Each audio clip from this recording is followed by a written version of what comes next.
First of all, thank you for joining us for our second remote CX Challenges event. This one is all about how to create a CX that delivers impact to your community. So we're really excited. This was actually originally supposed to be a Toronto event, and it's exciting that we get to actually open it up to more people because of the scenario that we're in today. Yeah, so just to really get us started, if you do feel like you also want to share about anything at any point in time, we just ask that you also tag our social account, so CX Challenges there as well. We can get this to work. Perfect. So just a really quick agenda for today. We've got, I'm going to kind of introduce us, get us started on the topic and kind of primed on what it is that we're here to talk about today. And then we have four really amazing speakers who are going to do a quick presentation for us, just give us a little bit of a sense of who they are, what this topic means to them, and how they think about this type of topic. And then we're gonna go into some breakout discussions. So a really short break where you can either go use the bathroom or we're also gonna set you up into different rooms. So we've got a question that we can all chat about for about 8 or 10 minutes, depending on what timing we're at. And then we've got a panel. So we're going to invite all of our speakers to join us for a panel where I get to ask all sorts of questions and from the probe them on some lessons and strategies that can really help everyone who's attending today, hopefully, answer some of those questions that you have about how do you integrate customer experience lessons and how do you create impactful customer experience for your organization or for the work that you do personally. And we'll have a short Q&A as well, so you can ask questions through chat, or you can kind of put your hand up through chat, and then we can unmute you so that you can ask those questions as well. We're going to try and end at about 7:30 Eastern time, so 4:30 Pacific time, and yeah, so lots to do in the meantime. And just as a super quick presentation of who we have today talking is we've got Annie O'Leary, who is the Associate Director, Direct and Digital Marketing at SickKids Foundation. We've got Ayush Kumar, who's the Associate Director of Product Management at we.org. Patrick Keenan, who's the Principal Designer at Sidewalk Labs. And Derek Vaz, who's the Founder and Principal at DVXD. I'm very excited. And quickly to get us introduced on this event is I'm going to throw it over to RP Drive Fee. Hi, everybody. So this has been a very interesting project for us because we started planning this in September of 2019. And at that time, you know, it sounded like a very important thing, but not critical the way it does today. And it's something amazing about this idea of community impact, where in many respects, it's always been pressing and always been important, but today more than ever in crisis, we really see what it means.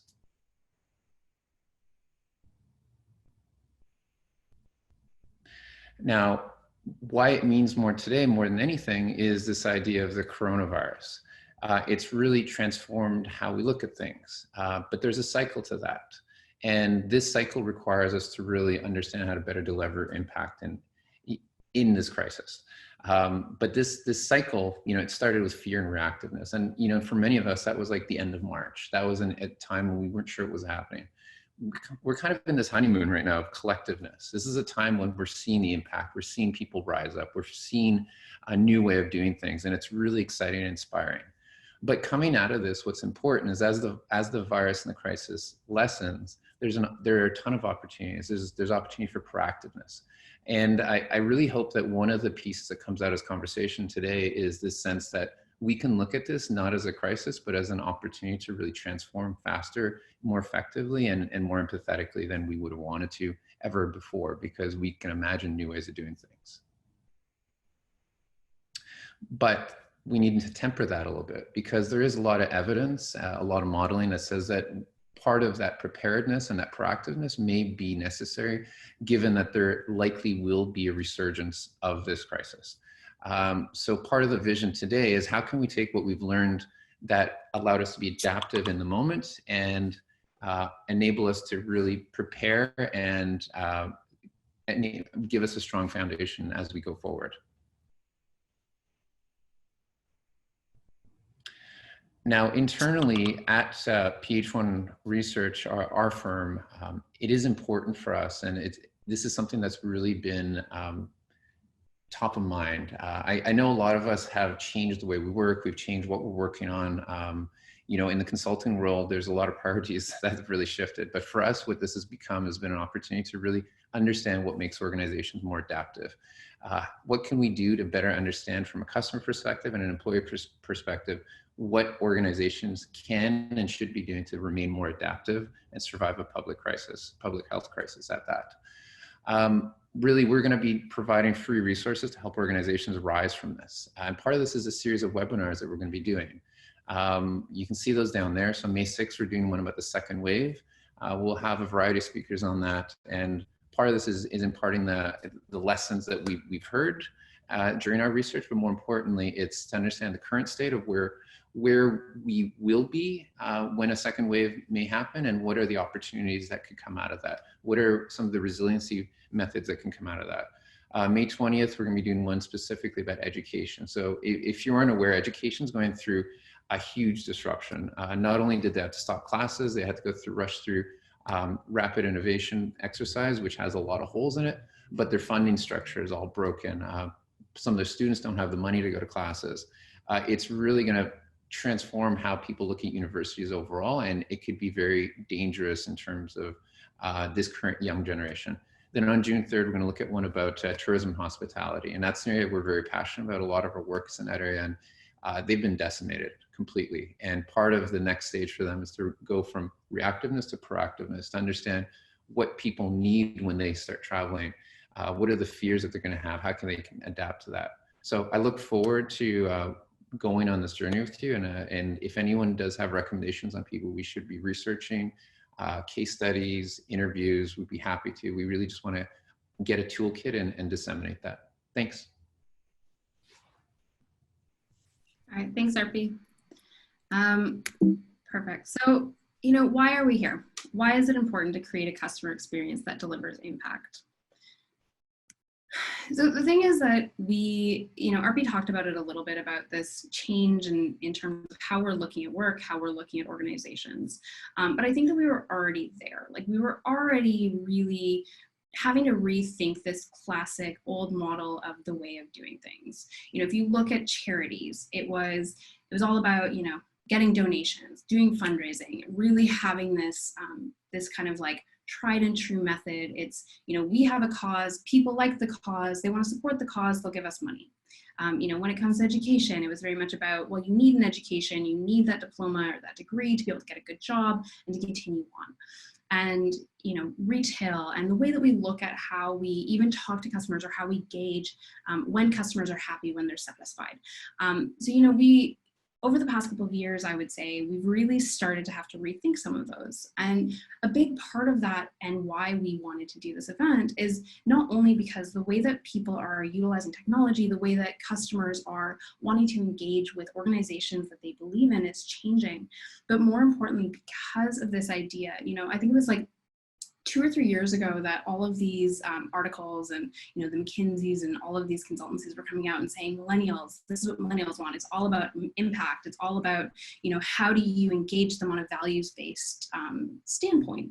And that's great. But the thing is, now you have all of these organizations who are, from the outside, really starting to blur the lines. And it's really hard to understand who is providing value, who should you be supporting, and in what ways, and what are the ways that you can interact with some of those organizations.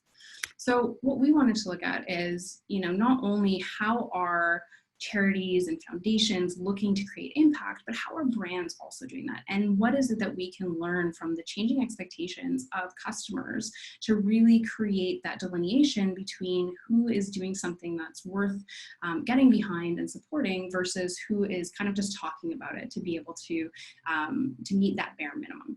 So, you know, brands are changing our expectations. So we've got these companies who are, you know, if you were to look at, and I'm kind of doing a little bit of a sneak peek for one of our speakers here because they worked on this project, but, you know, even looking at something as simple as Indigo came up with a really interesting app to be able to help support people going in or trying to find gifts who are really overwhelmed by this idea of like, how do you create a new type of relationship through product with your friends and family?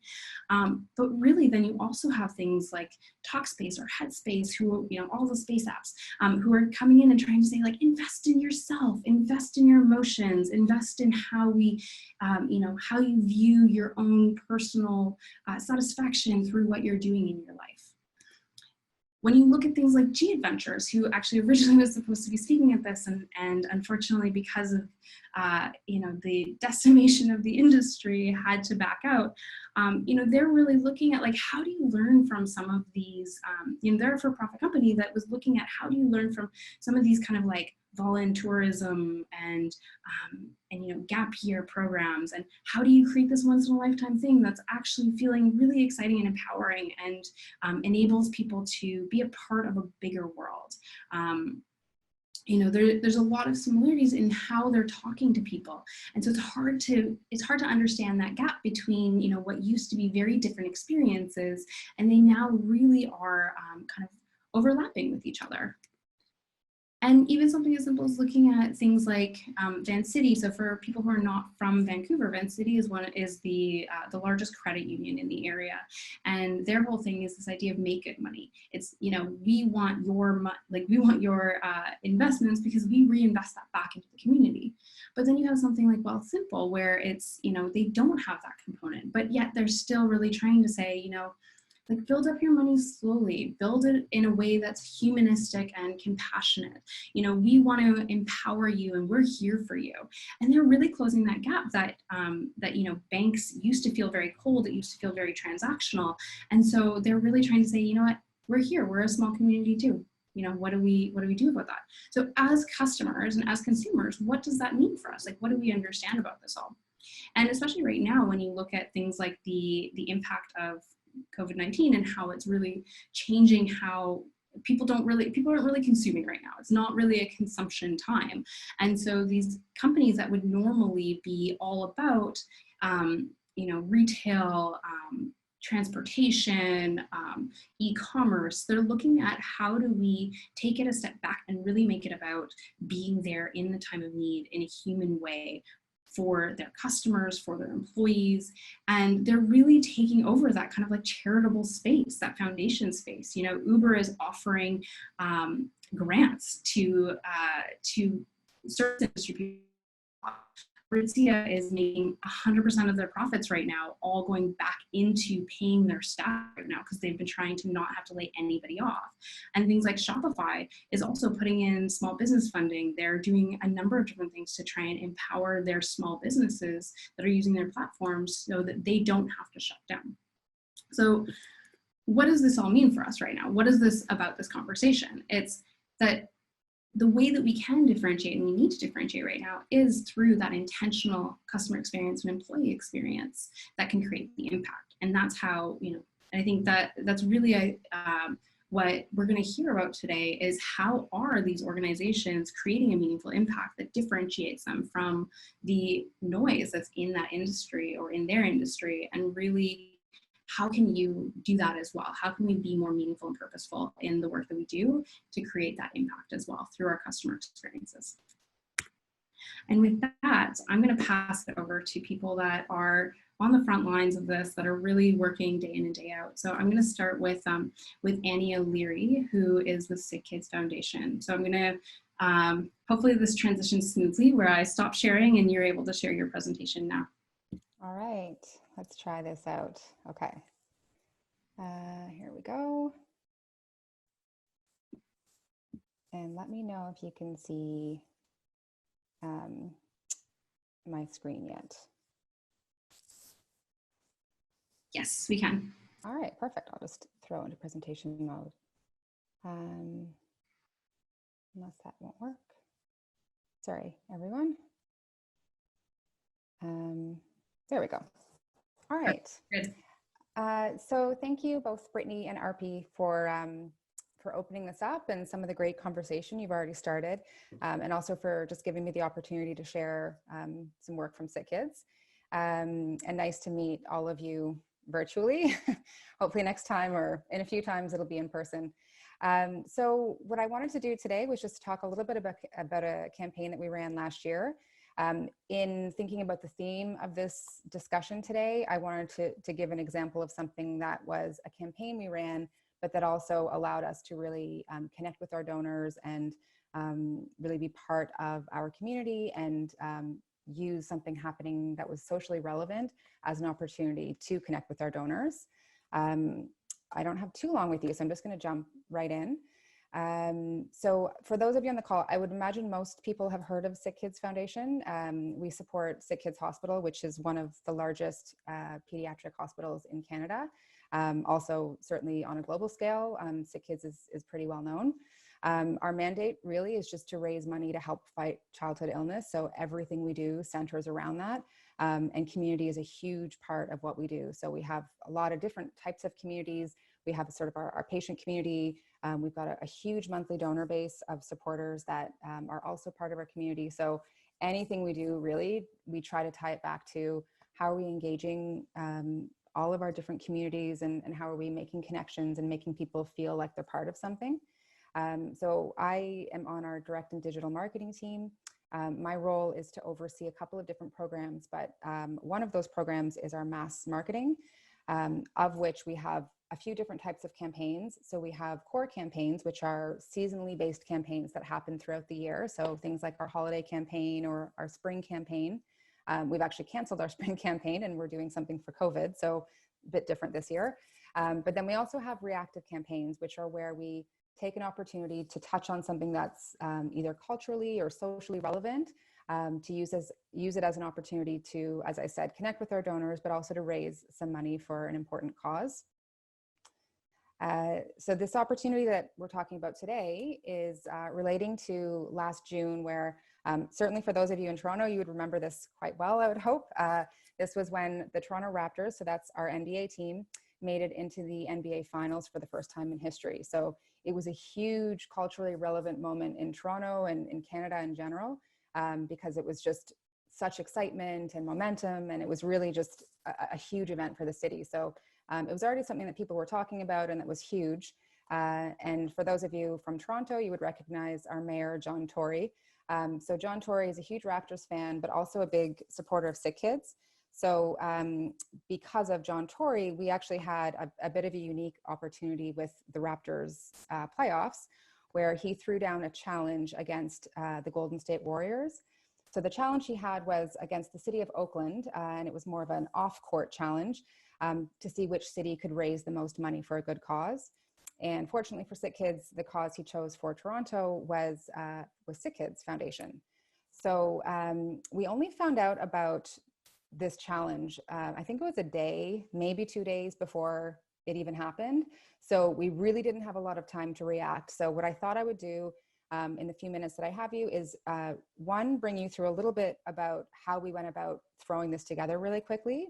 And two, just to share some snapshots from the campaign about how we were relevant, how we connected with people, and what came of the campaign itself. So the first thing we did, and we've had a few campaigns like this, so we've had some learnings, is develop or assemble a task force. So get the right people in the room. It's a cross-functional team from across the organization, and together assess the opportunity, define objectives.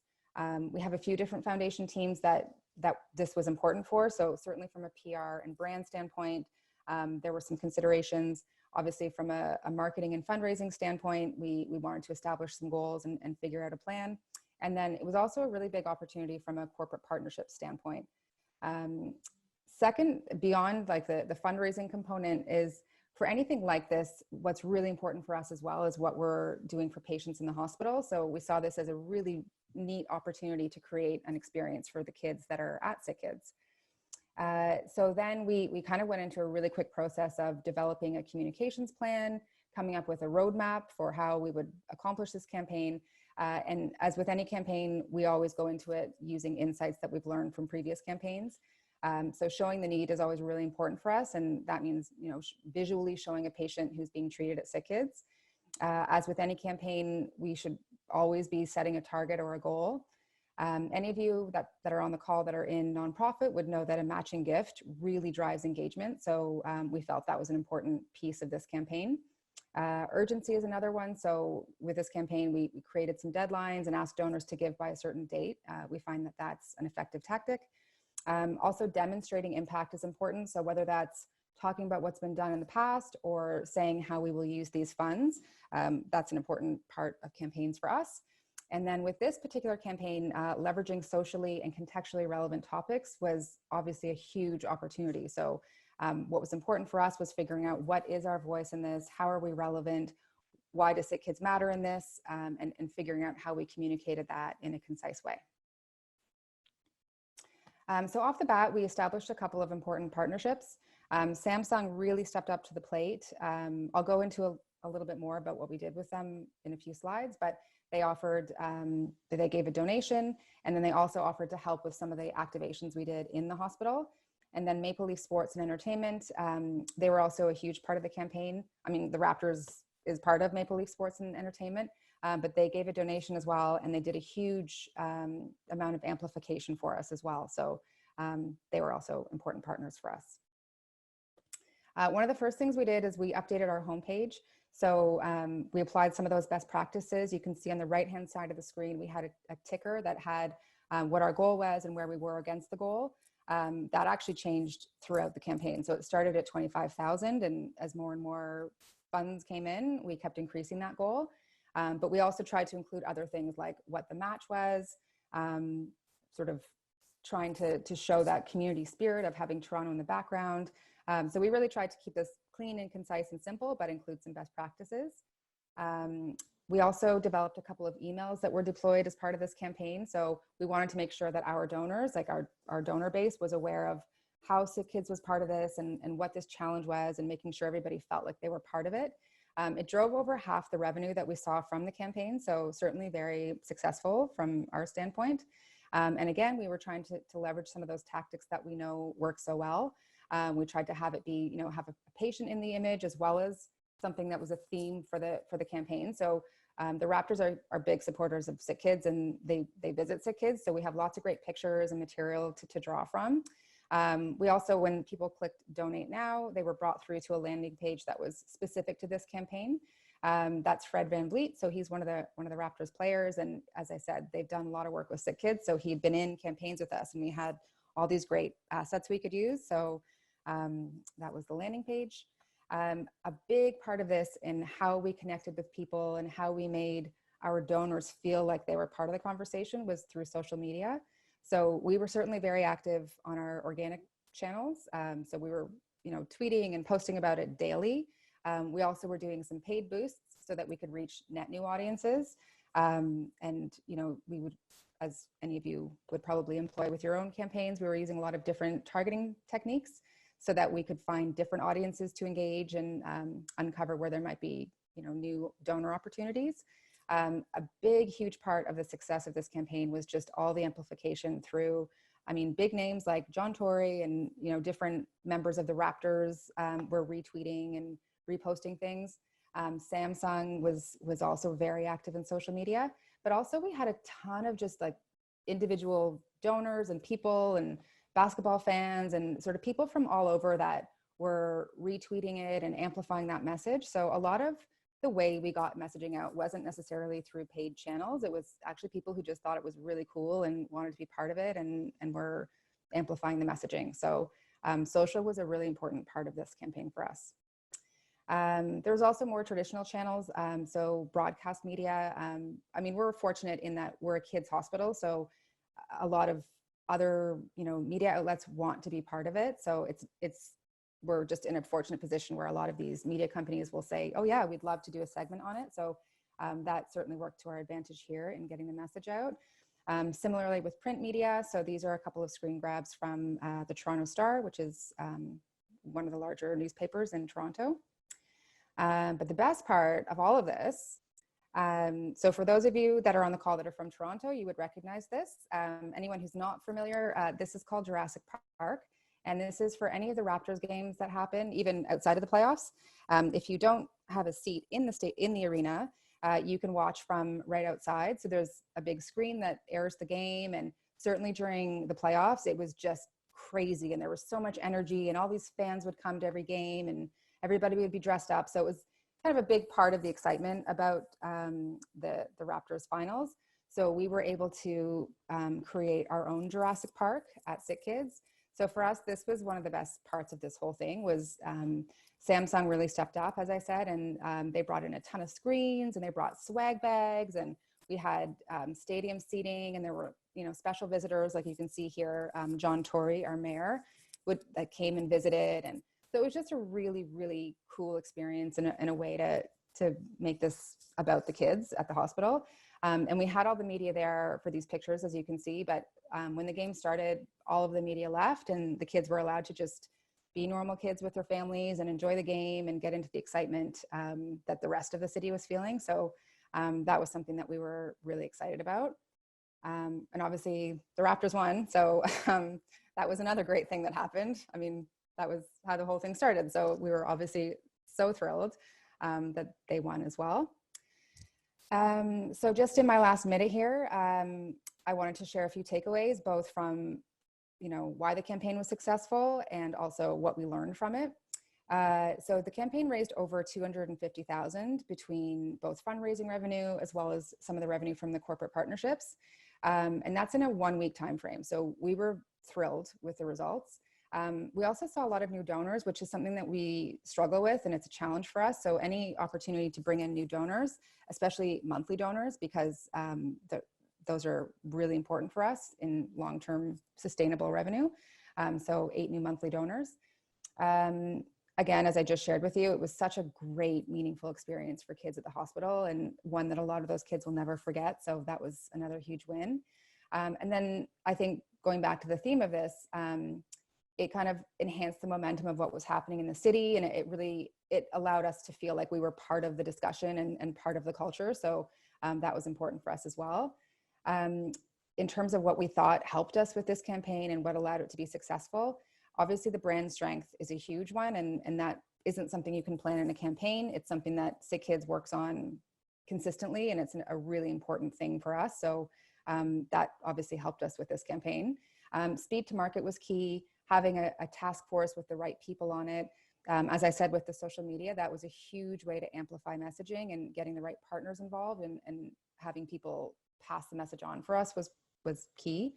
Also just making sure that we were leveraging all of our best practices consistently. And then just in terms of messaging, having a clear defined message and getting that message out across all channels and doing it in a consistent way was also a key to success. So I think that's it. Kind of running through it in a bit of a nutshell, but hopefully there were a few kernels that were interesting or helpful for some of you.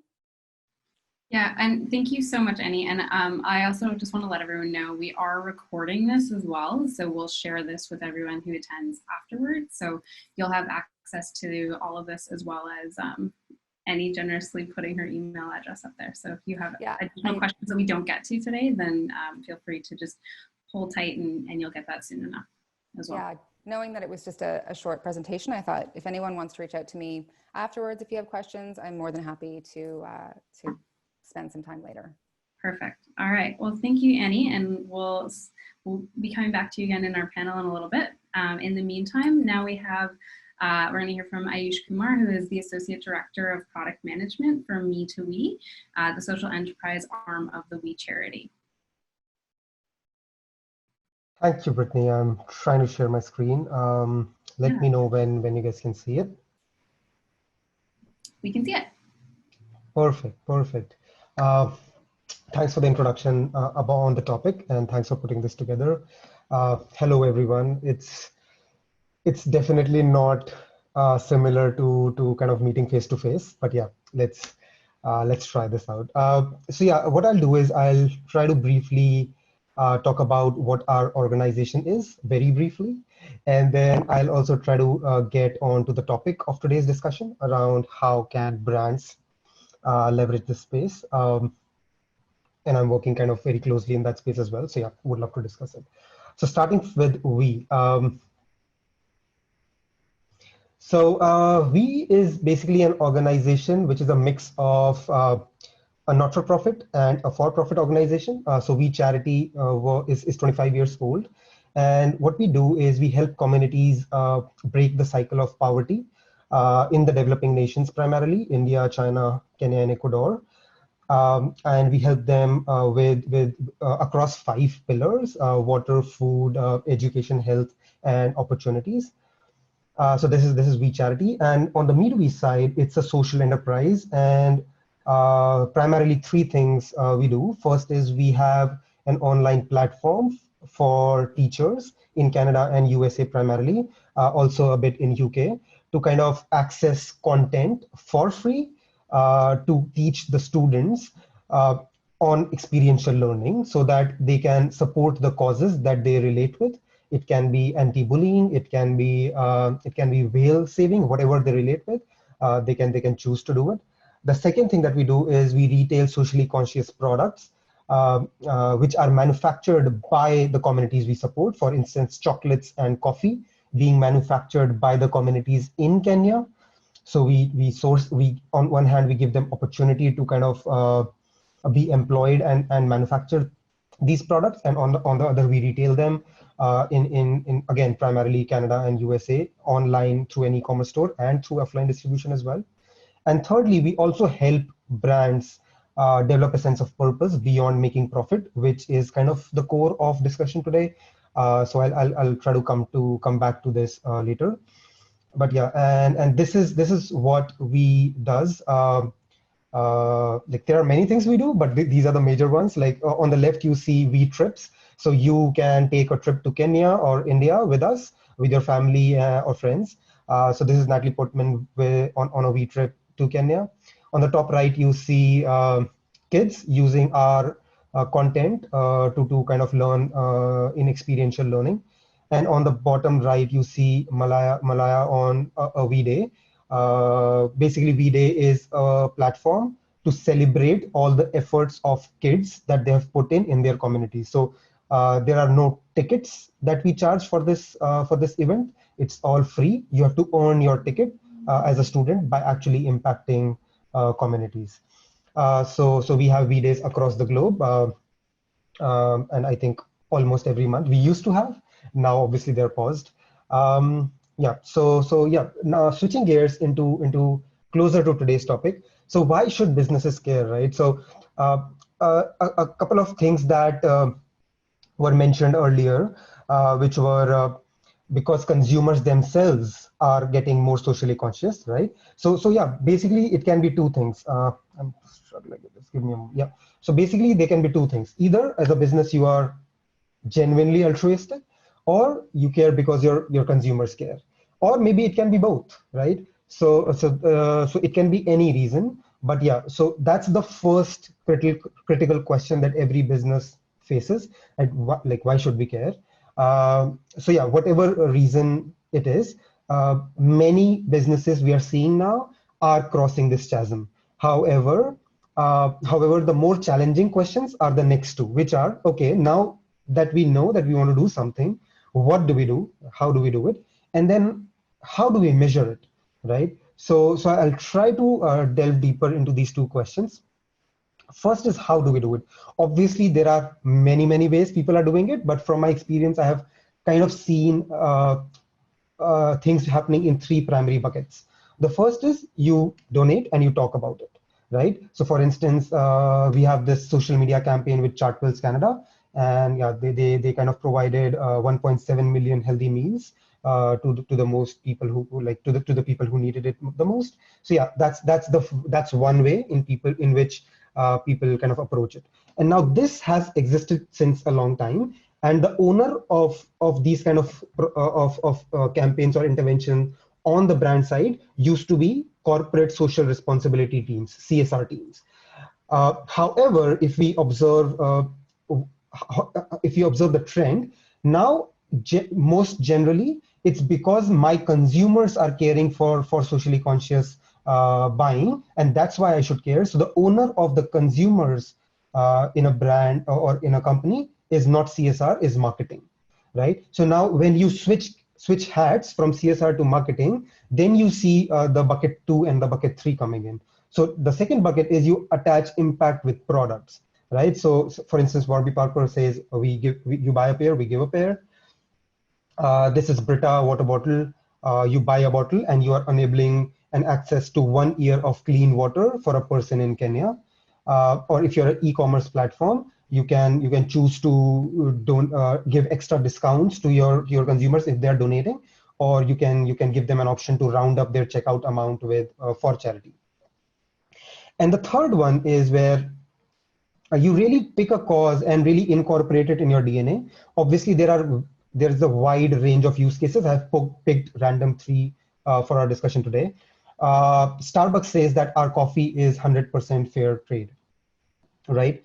And what it means is we have paid more than fair wages to every stakeholder across our supply chain. That's what they're proud of, and that's the cause they support. The Body Shop says we are against animal testing. 10 Tree is an online platform where you can purchase t-shirts and hoodies, and for every product that you purchase with them, they are committed to planting 10 trees, right? So there are multiple use cases for each of these buckets, and definitely beyond as well. But yeah, these are primary ones that I come across most often.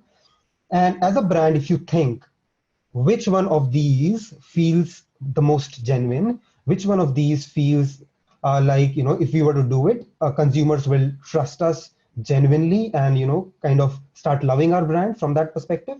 Obviously, the answer seems to be the third one, or maybe a mix of all 3, right? Both of them are right. But if you're sitting there and wondering, how do I convince our leadership team to do this, picking a cause and really incorporating it is really something that comes top down. So if you are in a position of an influencer but are worried, then I would suggest start from the first bucket and then take baby steps towards the third one. And there's nothing wrong with it. So you can start with smaller donations. You can talk about it, see the impact.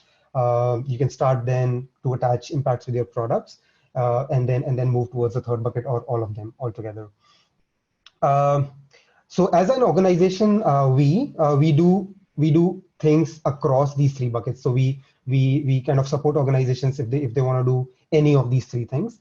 But specifically for the third bucket, there are a couple of interesting things that we're doing. So what we do is we also, like for businesses, we help you with employee engagement along with your intent to support a cause, right? Or we also help increase consumer loyalty along with your intent to support a cause.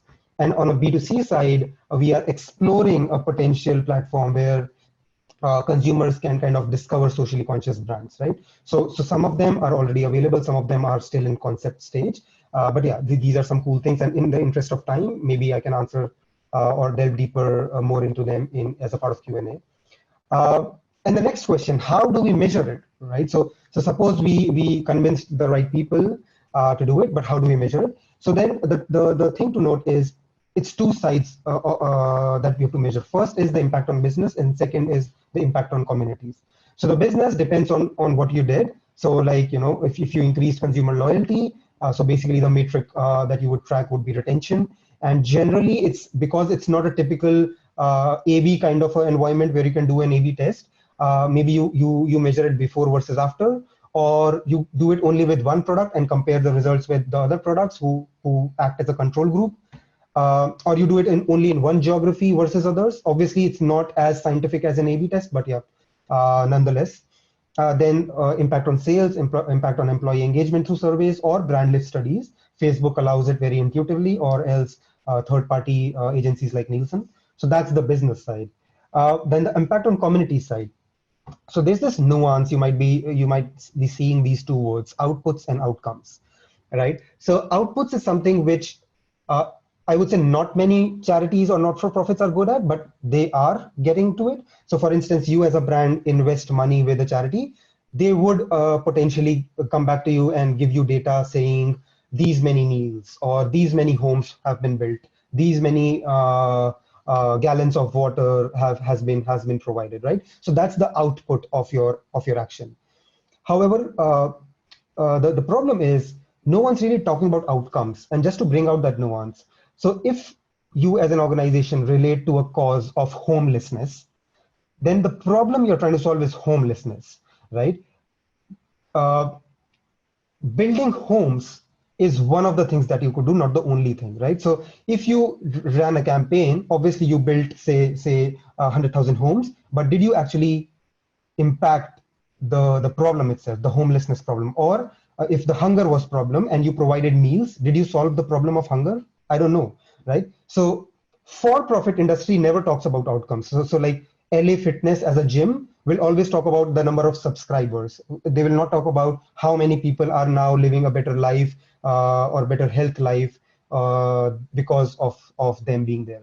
But as not-for-profits, it's definitely important for us to measure these outcomes, and all of us struggle. Even we are struggling with measuring them, but definitely we are trying to. So that's one nuance that's still work in progress. But outputs definitely can be measured. So yeah, I would like to leave it there. Any questions would be delighted to answer them. Perfect. Thank you so much. Yeah, so I think RP had mentioned in the chat that if anyone does have any questions, please put them there. We're not going to ask questions at this point, but if you put them in the chat, then we can ask them kind of when the time comes up, and that way you won't have to remember them. It's super helpful. Perfect. Thank you. So now we have Patrick Keenan, who is going to take us through a short presentation. He's the principal designer at Sidewalk Labs, which is an urban innovation company and part of the Alphabet family, so a sister to Google, with a goal to improve quality of life in cities by bridging the technologist-urban divide. So I'm going to pass that over to you now, Patrick. Hey guys, glad you all could make it out. Excited to have more of a conversation, and the stuff I'll present today is more fodder for that conversation than anything. I will get to the slides, but one of the things that's challenging about these web forums is there's like no eye contact. It's like this really interesting human thing is that we need eye contact to kind of keep our conversation going. But maybe we'll try something. Do you guys have that little reaction button down there?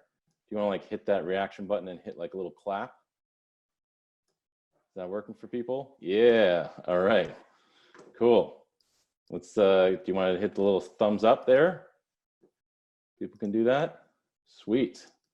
All right, we are trained. So I think, you know, we're all inventing these new means of interacting, and it's always nice to just kind of get a little, hey, people are there still. So I'm going to present some slides, and then hopefully we'll have a good conversation.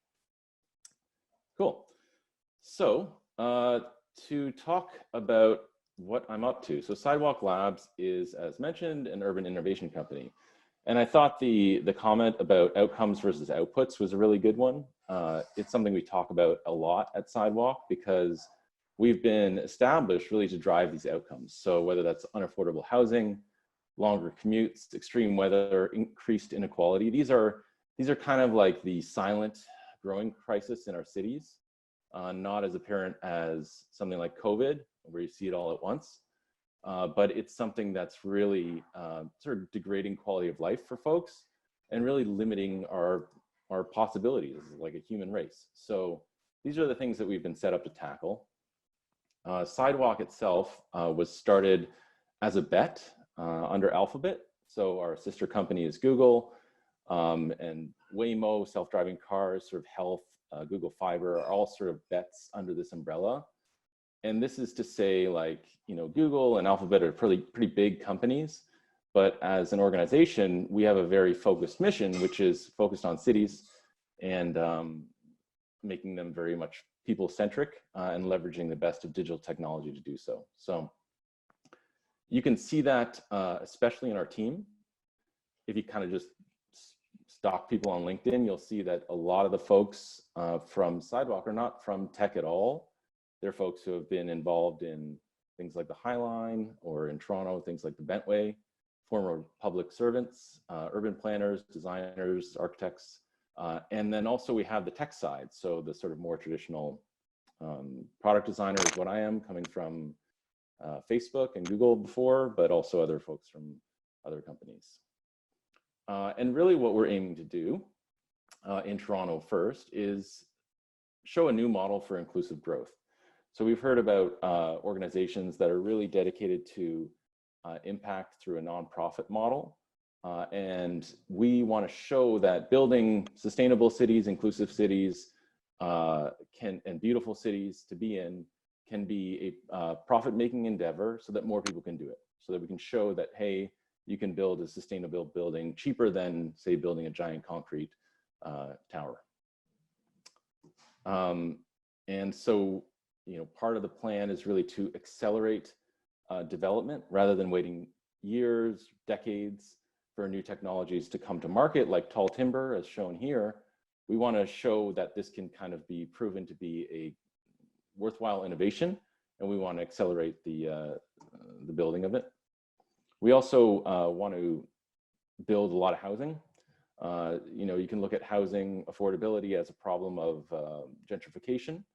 You can also look at it as a problem of supply, and both of those things are at play. But we believe through affordability by design, we can make places that are more livable for people, cheaper to live there, and if we make the sort of public space more attractive, then you don't need as big of a private space. And we're also talking about establishing the largest climate positive district in North America. So really going beyond saving energy to actually looking at the embodied carbon in putting up buildings and the energy that it takes to run a city. How can we make that climate positive is really the ambition at large.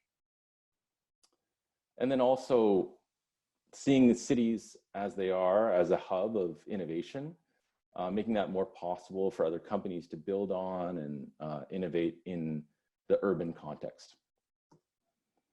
And then in Toronto, ultimately being held to account for this outcome of quality of life. Is living in this place better than living in other places? And are we doing that inclusively and sustainably? So I'm going to now get into the work that I'm going to present today, and I hope is a good conversation. But those aims that I presented, like sustainability, new types of mobility, belonging, are really the outcomes we're driving toward. And one of the tasks that was presented to us is, in this sort of new age of digital technology, how can you ensure that there's levels of transparency around technology? What's the transparency doing? Accountability. How can I assure that the technology is doing what it's saying it's doing? And personal control. How can we really put that control over technology in the hands of citizens and residents in these places?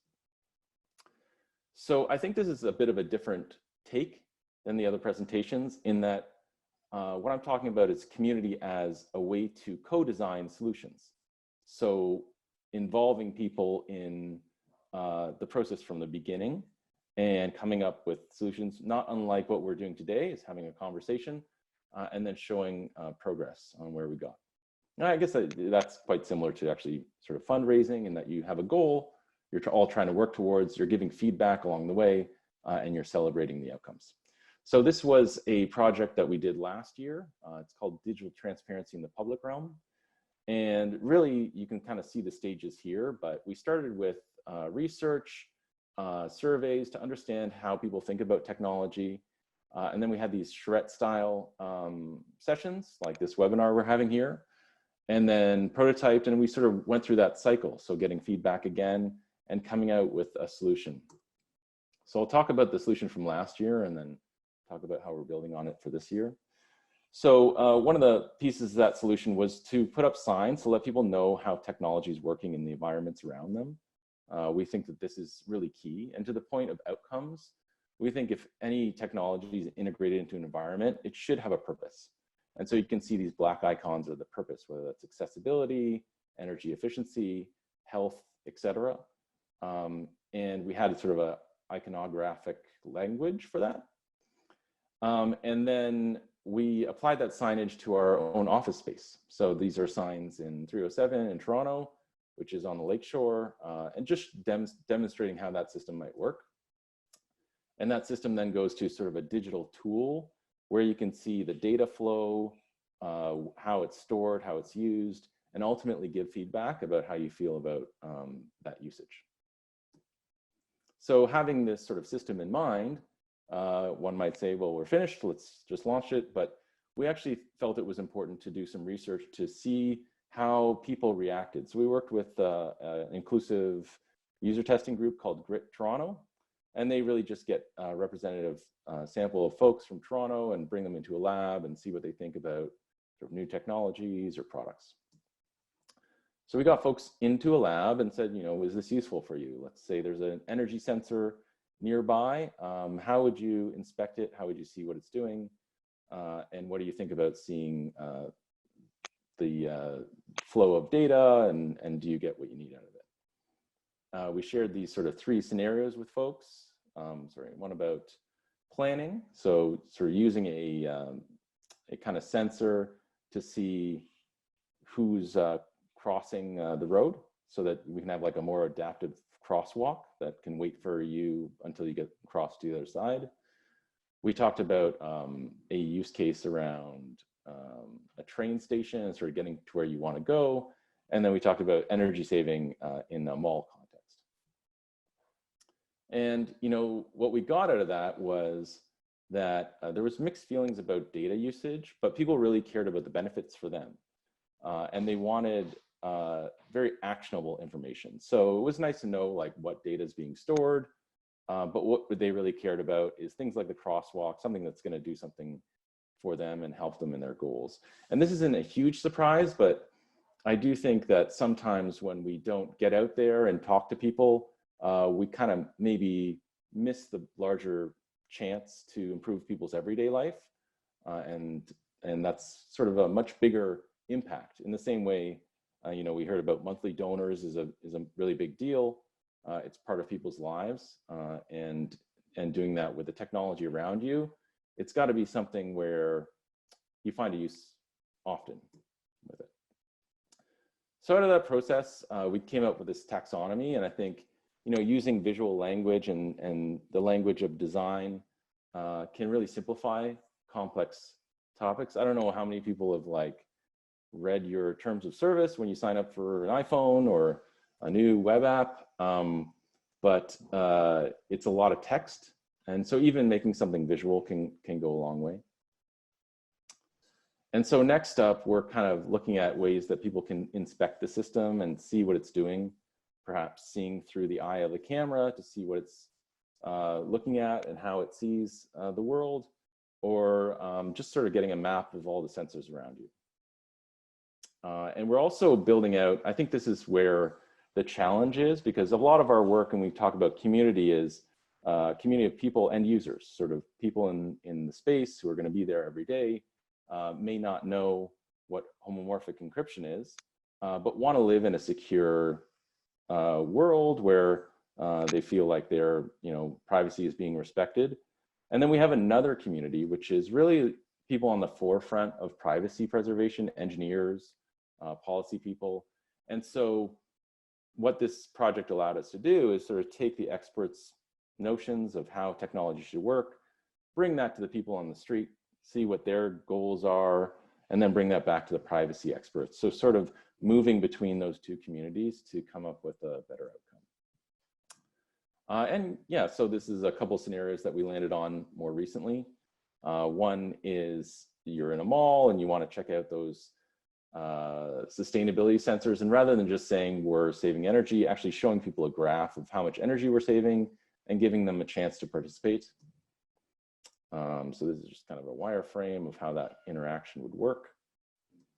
And then another one is the crosswalk. So actually being able to snap that QR code and choose to sort of cross the road and sort of have control over the timing of the crosswalk, but also see how the technology behind there is working, and then ultimately see how the camera is seeing the road.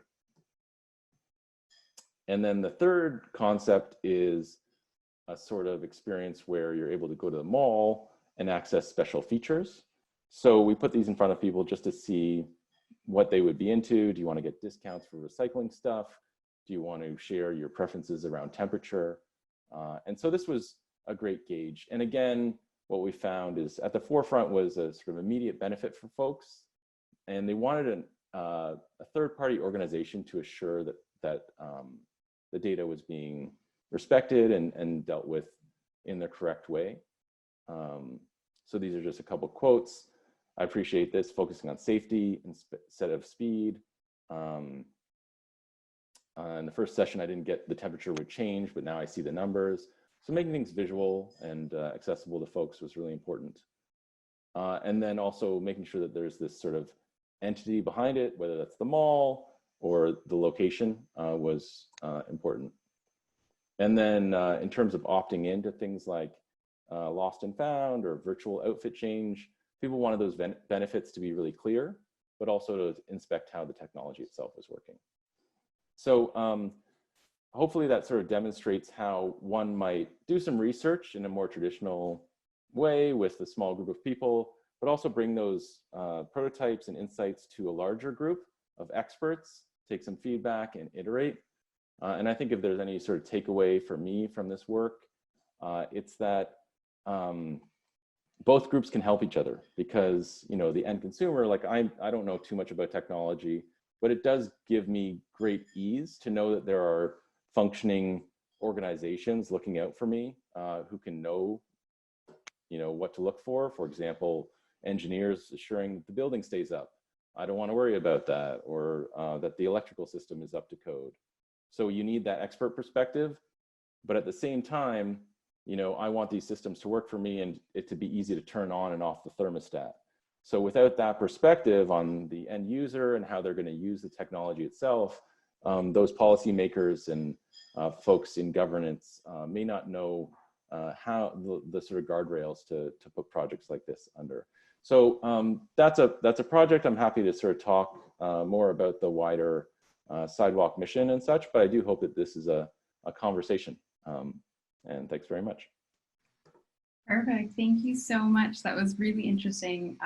Thank you for sharing so much about the projects that you've been working on. And for a lot of people here, the initiative they're working on is quite new or unfamiliar.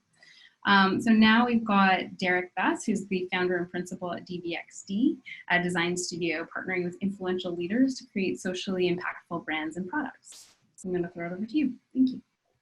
Great, thanks, Brittany, and thank you everyone for taking the time. I know we're all a little bit restless being at home these days, so we certainly all appreciate your time, and we look forward to your questions in the conversation. I'll go ahead and share my screen. I know we're running a little bit behind, so I'll try to make this as brief as possible, and then we can get into some really great discussion. So just let me know, give me a thumbs up if you guys can see this title screen here. Yeah, you're good. Great. So just a brief introduction and a little bit of background on myself. I am a Canadian designer, technologist. I've started a few businesses as well. For the majority of my career, I've led experienced design teams and work for everything from local nonprofits to startups to Fortune 50 organizations. I've launched a few digital products and platforms of my own as well. And ironically, right before the crisis took off, we were working on a new venture that was ultimately aimed at helping people get together more often in person and in real life. So it's been interesting to go through that process now. That's a little bit, that's been put on pause for a bit. Here are some other roles that I'm playing lately, now that we're all at home. So it's an interesting time for sure for us all, but you know, we're all balancing, we're all trying to make it work, but it just gives us a little bit of perspective to understand that while everything that we're doing, the missions that we're working towards in our day-to-day lives are important, there are all these other critical roles that we're having to substitute for now, and I think that certainly builds empathy for the people who do these roles professionally. If you didn't appreciate them before, I know I certainly do more now. So our story with our design studio, it starts a few years back with an article in the New York Times, a letter really from the founder of BlackRock, Lawrence Fink. BlackRock, if you don't know, the largest investment company in the world. They manage over $6 trillion in assets. And he wrote this very stark letter about, where we had gone as a society, more specifically how companies, for-profit companies, publicly traded companies had really taken extreme measures in terms of embracing financial maximization and capitalism, and how that was directly, eroding society. And certainly we see that every day in terms of environmental exploitation, labor exploitation. And this was certainly something of interest to me. But at the time, it also forced me to examine my role as a designer in that larger landscape. I mentioned before, I've had the opportunity to help lead work for Fortune 50 companies, and you start to question moving forward, how do you want design to impact the world around you? And certainly, I had to ask some tough questions of myself in terms of the role we were playing. So just to give you a little bit of background on that. As a user experience designer, user-centered design is the core of our practice. And fundamentally, what that means is, for years we've been working with businesses, helping them to center the output and the value creation of their work, whether it's marketing or products or platforms they create, around their users, their customers, the people who actually engage with them. Seems like common sense, but for many organizations, this was a fundamental shift. And the methodologies and practices behind user-centered design, enable things like, I'll give you a recent example, with grocery stores, the wait times that we're seeing. Now some stores allow you to go online and see the wait times online before you go visit and have to line up to buy groceries. That's very helpful. It's a very simple digitally enabled tool, and it really promotes user-centered thinking. What we decided to do was really examine this model when we started to look at the impact of design on communities and society as a whole. Using that same example, certainly the ability to see wait times and know, if you're going to go right now, you're probably going to be waiting, 25, 35 minutes in line is helpful information that has great value to me as an individual. It builds trust and engagement in the brand, in the grocery store chain. It's giving me that information. But what it doesn't do is highlight the fact that not all of us can take that information and it creates the same value for all of us. Not all of us are able to equally have the methods of transportation, be it a car or easy access to transit, to be able to take advantage of that information. It doesn't look at examining how different people are impacted by wait times and account for potentially other beneficial information, so that people who potentially are, need a ride to get there, or live farther away, or can't access cars, that information isn't of the same value to everyone. So an update on this model that we're really trying to examine with our design practice. And I say that because it is a practice, the way we approach our work is it's all hypothesis driven, and every time we work, it's an opportunity for us to learn. The model that we're trying to employ really puts communities at the center versus individuals. Another great example of this is Airbnb. So Airbnb is highly touted, in design and technology circles as a great startup. That if you've gone through the process, whether as a host or for most people as a guest, it's fairly seamless. straightforward and everybody can easily enjoy the service. What we also know though is at scale, Airbnb has massively contributed to the housing affordability crisis that we see in a lot of urban centers. And so I think what we want to do is try to start examining ways where the work that we take on really examines the role at scale of the systems that we create, whether it's marketing and messaging or products and platforms, and centers that impact those outcomes, which both we've heard a couple of our participants talk about earlier. And so that's sort of what is the crux of our practice and the way we work with our clients. And certainly, we stand on the shoulders of a lot of people who have been doing work in this space and continue to do work in this space. Our practice is based here in Parkdale. And the services that we employ for research, product, service design, brand design are really informed by some bigger frameworks and academic research, other organizations.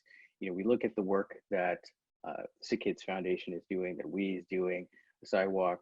Our role is simply to help empower their missions and work towards better social outcomes. So the SDG, the Sustainable Development Goals of the United Nations, are a bit of a barometer for us and help us set kind of higher level KPIs, help us determine the problem areas that we want to focus on, identify partners we want to work with.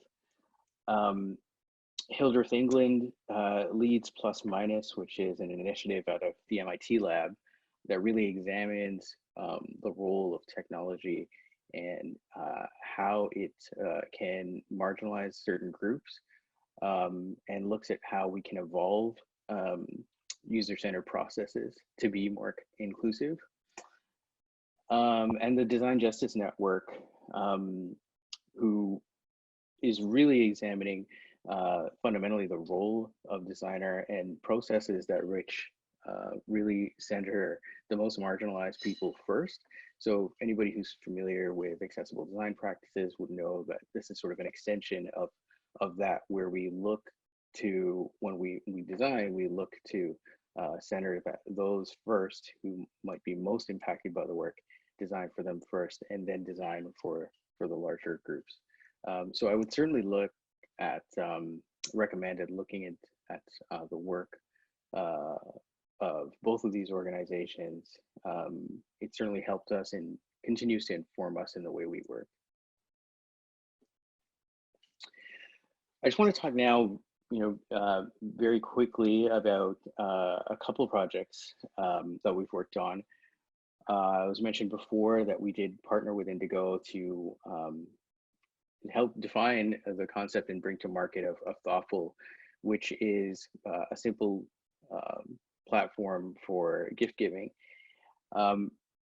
This is one of those examples where on its face, it's not immediately clear like the impact we're creating. Obviously, this is work for a publicly traded organization, Indigo, who's a beloved brand here in Canada, and wanted to get into the gifting market in a big way because they saw a market opportunity in it. But the team that we worked with also, collectively, we saw an opportunity through gifting to do something a little bit more than just finding another place online where people could buy stuff.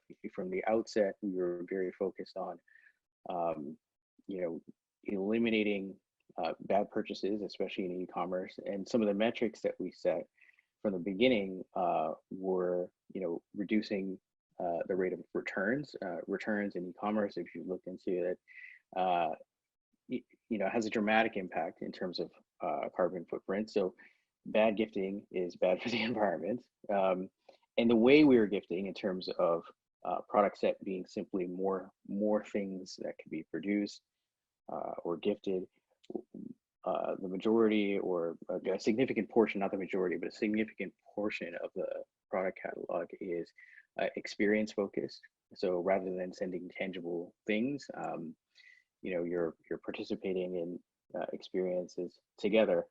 And thirdly, it's a platform for a marketplace, which means that the products and a good amount of the products and experiences you can buy through Thoughtful support local businesses, independent businesses, and it's an open platform for any independent business to be able to sign up.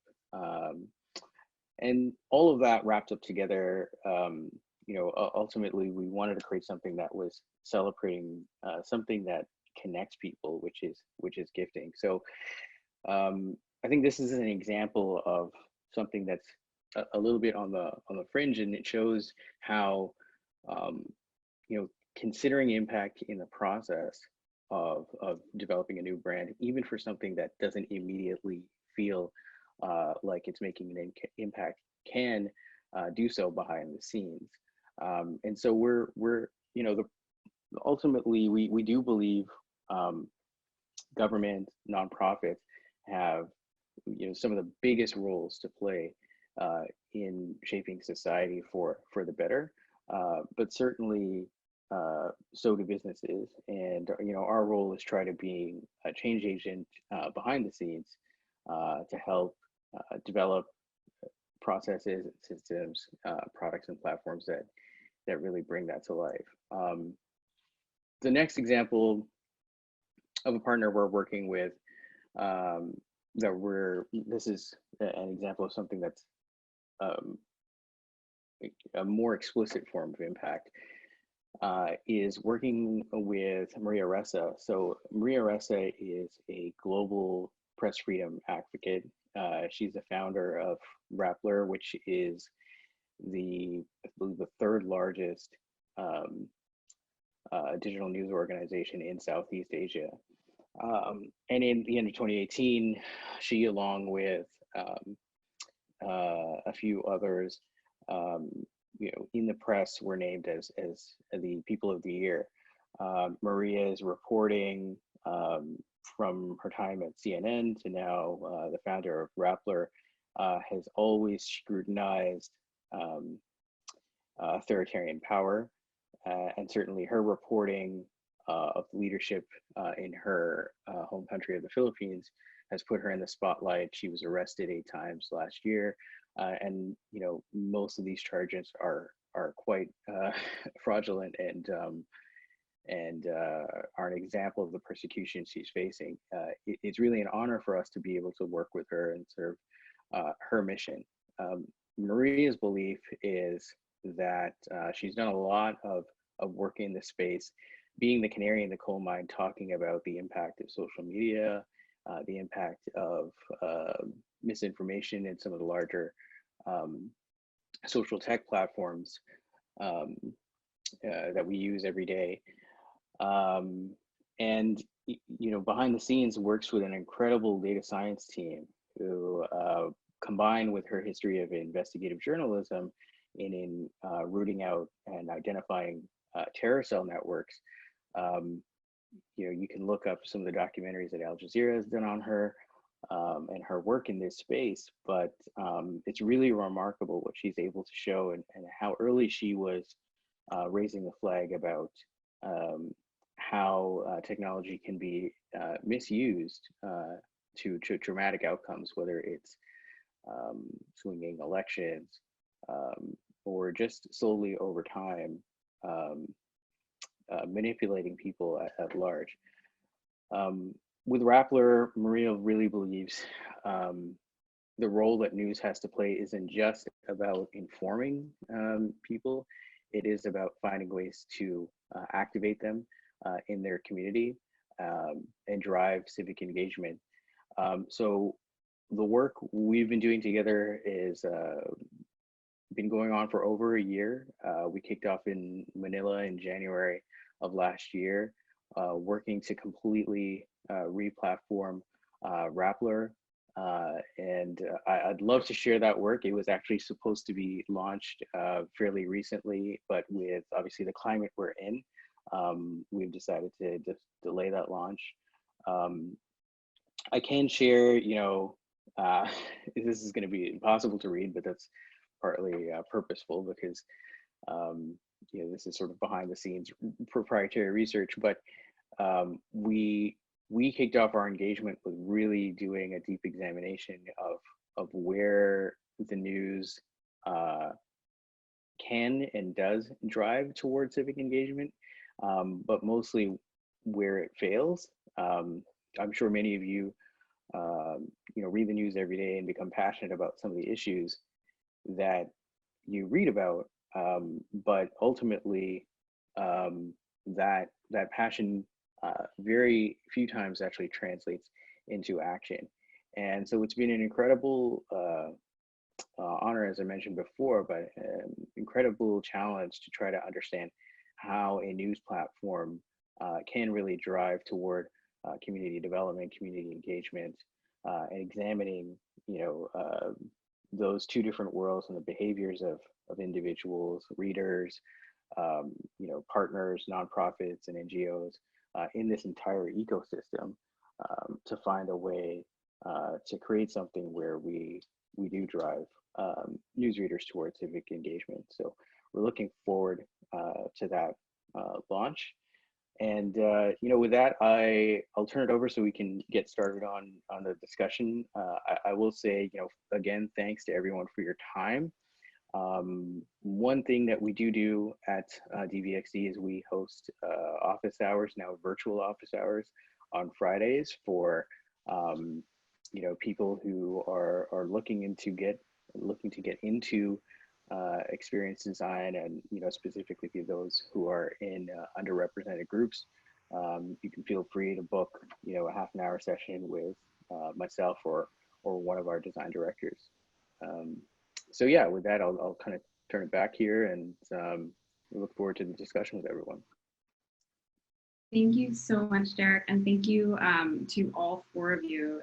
This has been really insightful, and it's always it's always really interesting when we have people that are from such divergent backgrounds, because sometimes it will go haywire, or sometimes everyone will touch on such interesting little pieces and little nuggets of our topic. So I feel like it was the latter, where I'm looking through my questions, and I feel like there's already been quite a few answers to the questions just as part of your presentations, which has been really good.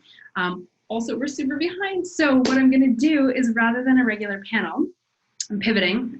We are going to I'm going to do rapid fire. We're going to do a rapid fire panel, and I'm going to give each of you one question, and you get like 2 minutes to answer it, because we do have a couple of questions in the chat as well. So I want to make sure we have time for that. And then also, if there's any other questions that come up, I do want to have a little bit of time for that. So I know we are about 7 minutes from the end. So if people need to drop off right at 4:30, 7:30, then please do. But otherwise, we invite people to kind of stick around for a couple more minutes. But otherwise, we will be sharing this recording, and we can also be passing along any questions to all of our panelists, all of our speakers, or everyone can just harass you via email, office hours, or all of the social medias. So perfect. I'm going to first start with a really interesting question. Derek, because you were just talking, let's just kick it over to you. So January 20th, 2020, the first confirmed case of coronavirus in the US, and then 6 weeks later, March 11th, 2020, the NBA decides to suspend its season after a player tests positive for coronavirus. So for many, this was the moment when they really started to take this public health crisis seriously. Question: should organizations be responsible for protecting their communities? And what does it mean about corporate social responsibility that large employers set the tone in this crisis, not the government? So yeah, I think if for those who just listened to what I said, absolutely, my answer would be yes there.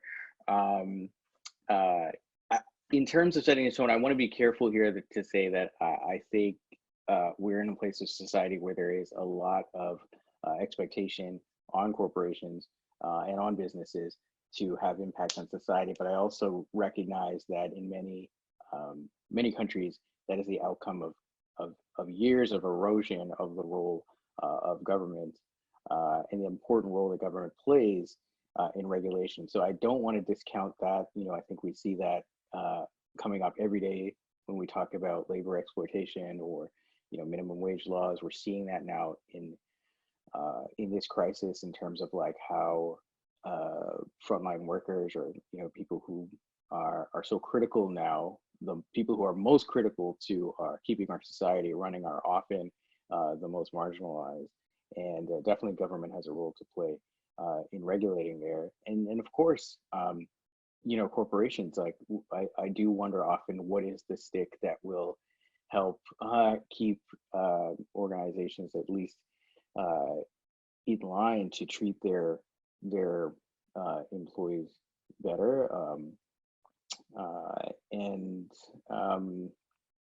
Certainly, like where we're seeing great examples of that, it's not coming from the top. It's not coming from the biggest organizations in the world.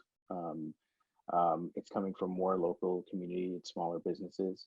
I can think of Food Share here locally in Toronto, who organizationally have set themselves up very well. They are a nonprofit, but just some of the practices that they've done with pay equity has helped them, you know, thrive and continue to keep their staff and grow in this crisis. So yeah, I mean, short answer is yes, absolutely. Perfect. Okay, thank you for that. All right, so now, Annie, you know, you kind of touched on this a little bit in terms of the presentation you had about how do you market what you're doing and how do you really promote it. And, you know, you do have this really strong brand equity and people that you're able to take advantage of, but how do you promote the impact that you're having, or how do you promote the work that you're doing and the change that you're making within your community in a way that feels authentic and not just perceived as marketing? Yeah, great question. Thank you for asking it. I think there's a lot of ways that we do that and that we have to do that in order to feel authentic and genuine to our donors. I think one thing is demonstrating and showing the work that's happening. So we do that in a lot of ways. I mean, certainly, I mentioned monthly donors earlier. Our monthly donors are hugely important to SickKids, and so we try to develop an entire journey for that group that makes them feel important and makes them feel like they are making a real difference, because they are. So we have an entire like content series where we have you know, videos at some points. Other times we'll talk about a research study that's happening. So we try to really be honest and truthful about the work that's happening and where the challenges are. We also try to include the patients where we can. I mean, being a kids hospital, I think that's one way as well that people want to hear from kids. So even staying with our monthly donors, we recently sent out a thank you note to everybody, just sort of a stewardship piece. And it was a child had written a letter, and we sent that out. And it was incredible to see like the response. Like people were sending it was a child called Emily, and people were sending like letters to Emily and gifts to Emily. And so we were passing them on to the family. So I think hearing from some of the kids is certainly a way that we do that.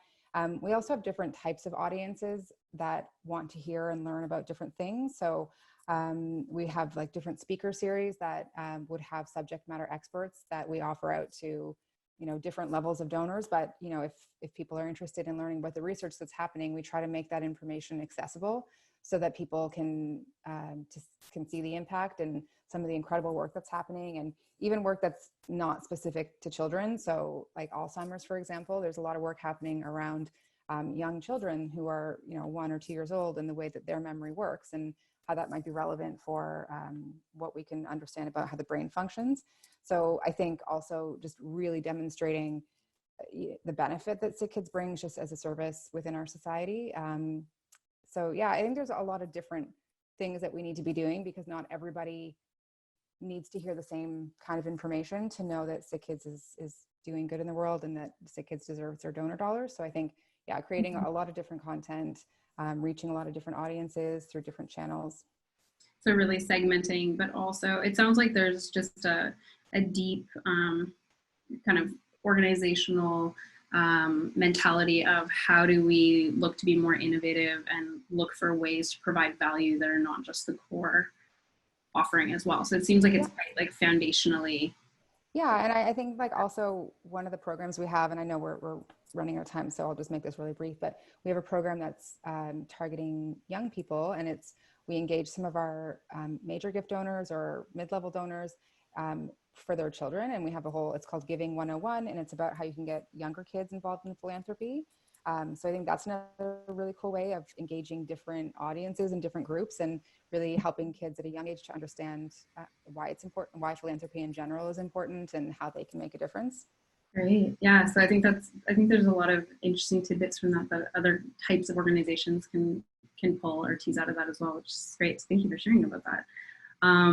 Okay. So Ayush, I'm going to ask you, because you are more on the product and tech side. So you shared so much about the way that you look at, measurement, and how do you try and help organizations find the right fit or the right type of value proposition. So that's really great. That's answered, a bunch of the other questions. So what I want to know from you is, are there any tools or platforms that you would recommend to help create deeper relationships with customers and community? Sure. So I would say there are platforms. Um, However, no one has emerged right now as a market leader. There are a lot of platforms who are striving to achieve that product market fit. And the problem is, I feel that the people who are trying to create these platforms, they are being funded by the corporations. So corporations become the focus of their work, because that's where they're getting their money from. However, they kind of lose sight of the end consumers, who everyone should ideally care about. So like right now, in 90s, when a company used to say that we have donated, say, X number of dollars, people used to feel good about it. But now that's not enough. People can see through it. So yeah, now is the time to be most genuine. Now is the time to really be in that third bucket, really own something that you really deeply care about. But yeah, so in terms of platforms, I don't think there are, from a corporation perspective, which can directly give you an impact on your bottom line or top line. Um, yeah, but yeah, we are trying. We are in the exploratory phase. So if anyone wants to partner with us, more than welcome. Okay, so you're the ones who are doing it then. Perfect. I love it. Yeah. Okay, so now, Patrick, I'm going to actually ask you one from the chat. So Kaleem at Kaleem UX says, it's well known that most people don't understand the implications of releasing personal data in exchange for a service. So for example, people are willing to give up their password for a piece of chocolate. How does Sidewalk communicate this with clarity? What is the potential assessed impact on the experience? Yeah, I think it's definitely longer than a 2-minute answer, but I think that like the short answer is get involved. I think that is really the impetus of that whole project that I showed. So I guess what I didn't mention is, previous to that project, for the previous 2 years, we had been sort of working with groups to forward what's called a responsible data use agreement. And it is just this really robust legal framework on how to deal with digital technology in the sort of modern era. You can go to our website and download it. It's a really big PDF. And it worked really well with experts in the community, lawyers and privacy experts. But for folks on the ground, it was a lot less clear, in the same way you're talking about. Very hard for the common person to like grok a lot of this expert terminology. And I think in a way, the answer that is kind of coming out here is, you really have, as an organization, trust is your main asset. If you don't have trust, you don't have anything. And I think, what we've heard today is about organizations building trust by aligning their interests and understanding that they're part of a larger community. Certainly that's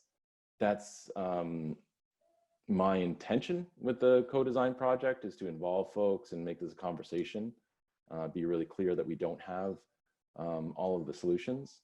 But I think that, the response to really complicated issues like this is get folks involved, work together, and then ultimately, hold yourself to account by showing it to that person who's willing to take chocolate for giving up their information. And if that's the case, look out for them. Because at some level, in society, we need responsible institutions and certainly responsible companies. So I don't know if that's a satisfying answer, but the short answer would be it's complicated. Come to our next charrette and help us figure it out. Great, thank you so much. And there was another question in there, but I'll send it to you privately and connect you guys. And that way I know everyone's probably ready to go for dinner. So honestly, thank you so much, everybody. This has been really, really insightful. We've learned so much about how different types of organizations are looking to build really robust and meaningful and impactful customer experience initiatives and also relationships that impact their own communities. And so, I think what I've really learned, if we're to sum it out, is it doesn't really matter what type of organization you are. You need to know what your values are, what you stand for, and then really be transparent and try and, get in front of your customers and talking with them and learning from them directly. And that's really the way that you're going to make sure that your values are aligned with them and that you're creating that experience. So I really appreciate everybody, all of you here, as well as everybody who has attended today, because without you, we wouldn't be doing this. So honestly, thank you, everybody. And I look forward to being able to share this with all of you and then hopefully continue some of this conversation as well. So it doesn't need to end just right now. So yeah, have a great evening. Thank you and enjoy the rest of your night. Thanks so much, guys. Also, hopefully we'll see some of you on May 6th for our next event, which is the second wave of COVID-19. So how to prepare your customers and employees. Great, thank you. Bye, All everyone. right, thank you. Bye.